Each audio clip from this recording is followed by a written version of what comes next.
Hi everyone. ఇంకా ఈ రోజు అయితే జున్ను పాలతో జున్ను తయారు చేసుకుందాము.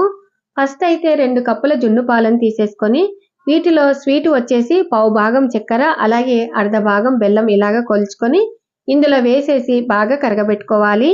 ఇంకా ఆ తర్వాత స్టవ్ వెలిగించుకొని కుక్కర్ పెట్టేసి వాటిలో ఒక స్టాండ్ పెట్టేసి స్టాండ్ మునిగేంత వరకు నీళ్లు పోసి ఇలాగా మనం కరగబెట్టుకున్నటువంటి పాలను వడగట్టుకొని ఆ తర్వాత వీటిలో 1/2 టీ స్పూన్ మిరియాల పొడి అలాగే కొంచెం యాలకుల పొడి వేసేసి ఒక్కసారి అలాగా కలియబెట్టి మనము కుక్కర్లో ఈ విధంగా పెట్టేసిన తర్వాత మూత పెట్టేసి కుక్కర్ మూత ఇలాగా పెట్టుకోవాలి.